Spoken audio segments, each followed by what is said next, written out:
Hey guys, Alan here and welcome back to another video. And as you may have known, the GT4 pack just released yesterday around 9 o'clock here local time. It's a bit late for me, but still worth the wait. And today we are going to give it a test and see how does the GT4 car feels.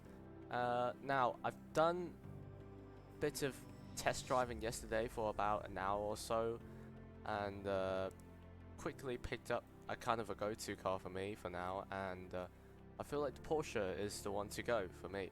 So we're going to do a good old 100% AI race, 15 minutes around the Nürburgring, because why not? So let's just get into it. So, here we are then. Another AI race, but this time with GT4 cars. Now, I've done some test drive yesterday. But I'm still not very known to GT4 cars. So, I don't know how this will go. But anyway, just driving these cars for fun, aren't we?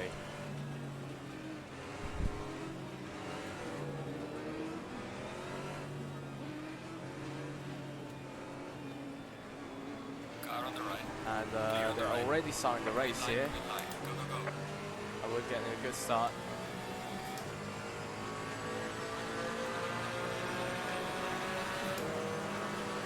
Slipstream with McLaren. Brake nice and early into turn 1, almost got squeezed by the BMW there. And AI's always back off massively into turn 1. But we made it through in one piece, and there's someone slipping down the inside of me. I believe it was one of the BMWs.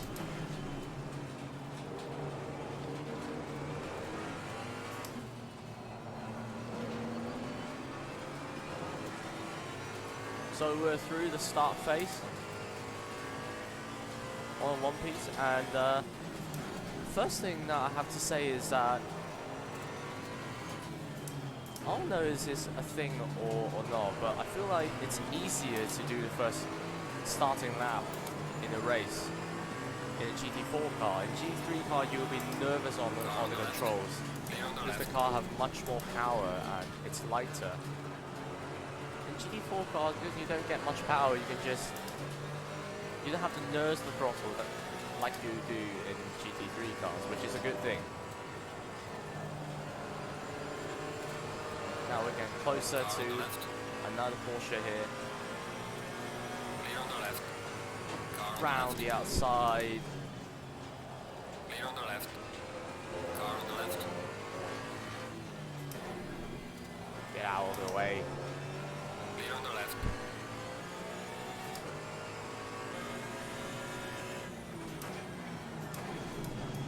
Car on the left. Ooh. Clear on the left. Car on the Very left. unexpected triple dive bomb. Ah, no, that's too quick. Clear on the left. That's a good thing. As you can see right now, I'm constantly making mistakes. Pressure loss on the right rear. Yeah, but good thing about GT4 is that it allows you to correct. Even though you're shit at driving sometimes. So let's talk a little bit more about the car. Now, GT4 cars around 100 and something horsepower less than GT3, and also have a weight about, well, another 100 kilograms heavier than the GT3s. But does it mean that it's any easier to drive? No. It's a definite no. Like, I would say that they are easier to handle in some ways, but they also have some new challenges packed on their own, because, well, it's basically still a completely different racing series. It's similar to the GT3s and it drives very similar to GT3 cars, I have to say, but all the challenges that have packed in all of these cars are unique. Something that you would never face in GT3 cars, which actually surprised me a lot. And it's kind of the fun of it.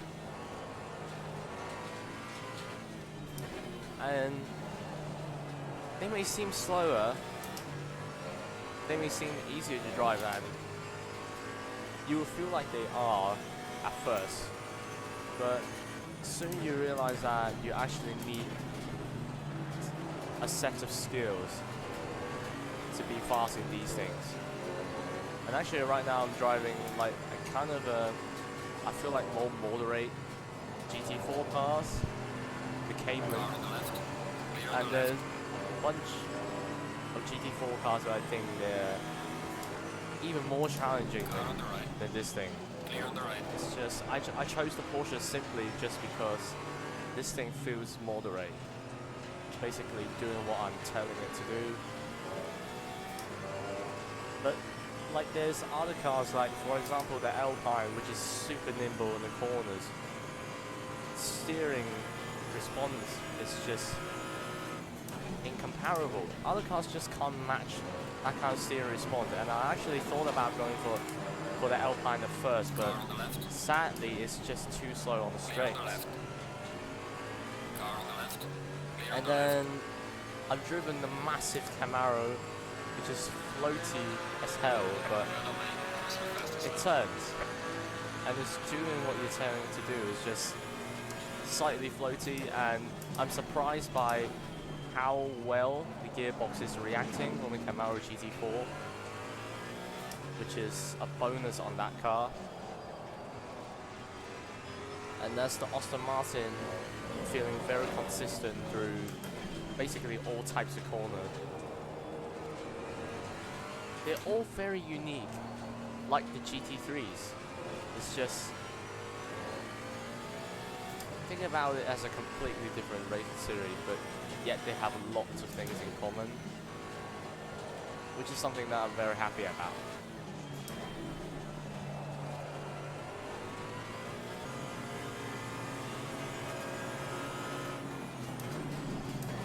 I realize the more I drive the Porsche, the better it feels. Like, unlike its GT3 big brother 911, this thing is mid-engine instead of rear engine, which is something that I very appreciate, because 911 is just too hardcore for me. All the reactions on that car just feels a little bit sudden and unnatural in some ways, because while you're getting used to the engine being placed in front of you or placed in the middle of the car, nothing is placed behind the rear axle, which is, well, bizarre in terms of the physical placement. And now you think about it, the weight transfer that you have to deal with on that thing, it's crazy. And now back in the mid-engine Porsche, it feels a lot better. Now I have to say, Porsche did a good job with 911 GT3 to make a rear-engine GT3 car very competitive. And now they're going back to mid-engine making this thing, and God, it just feels very well balanced, very fine-tuned. Now, you have to admit that this thing is not, the steering reaction is not as reactive as the AMG or the Alpine, but it's very moderate. At least, like, it can be solved with some tuning on the steering ratio and stuff. And basically with just a bit of setting, this thing's front axle can be very reactive as well. The rear will set an angle when you need it to, and it just feels very good. And look at that Alpine, is pathetic on the straight. Look at it. An Alpine being blast past by the Porsche on the straight. Embarrassing, very embarrassing. GP2 engine, GP2. That shows another reason why I didn't choose the Alpine for my go-to car. I mean, it's a great car, it's a great little car, it feels good to drive. Basically, I think it's the best handling in the game, I would say, but sorry mate, your engine is too small. Maybe double the size of that 1.8 straight 6 would help. Is that a straight 6? No, I think it's a straight 4. I messed up. The straight 6 is on the BM, not on the Alpine. What was I thinking? But anyway. The great thing though, I'm having loads amount of fun in these cars. Now, if you're wondering why I didn't choose the RA is, well, simply because of one thing. It doesn't drive well. Like, sure, it turns, it's a mid-engine. It's an Audi, what could possibly go wrong? Yeah, it didn't went wrong, Car on the left. but wasn't on the quite left. right in terms of how it feels. It's Car on the left. like, especially after driving its GT3 Big Brother for a long time, and driving the Alpine before driving that thing, Clear on the left. the Audi feels very sloppy. I hate to admit. It feels sloppy. It feels massive for some reason, and I don't like it. So sadly, the Audi is not my go-to choice in the GT4 series, but I'm glad that I picked up the Porsche for the GT4 cars, because this thing exactly reached my expectation and even gone a little bit beyond it. I thought this would be as weird as this 911 GT3, but it's not. I know that a bunch of 911 fanboys is starting to fire me in the comment section. I see that already. Like, don't get me wrong, 911 is not a bad car, but it just has its own character, and I'm not suited to it. I'm not suited to drive that thing. I mean, sure, I can get around the Nürburgring with the 911 GT3 in 155, but yeah, I can definitely do way better in an Audi or Lamborghini. And I know that some crazy people can do a 152 around the Nürburgring in 911, which is nuts. Can't even imagine that. Okay, I'm getting a little bit sidetracked right here. Let's focus on the race. It's incredible, like in GT3, you won't even think about having an overtake around that chicane, but in GT4 you can actually think about it.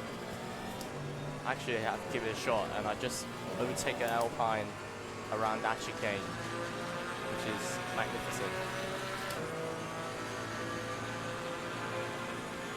Let's perform a dive bomb. Car on the left. Clear on the left. Away we go. Past the Chevrolet, and no, he's coming back. Car on the left. He's coming back around. And because this is AI, you can try to go around the outside of him. Clear on the left. Not quite.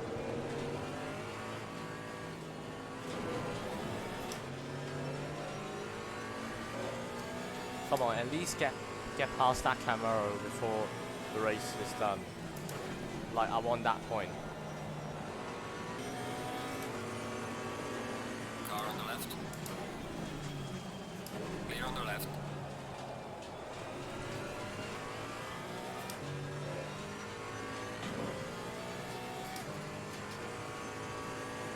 I just realized that the Ginetta in 8th place, the driver is called I. Bennett.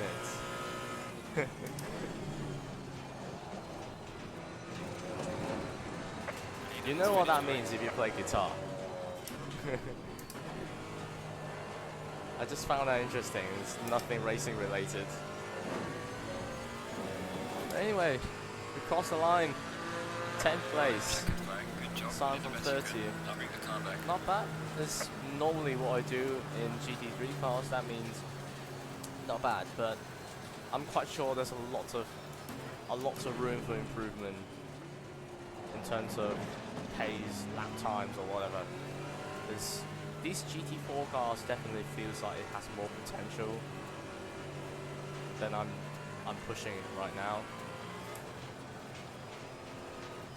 Like, let's put it another way.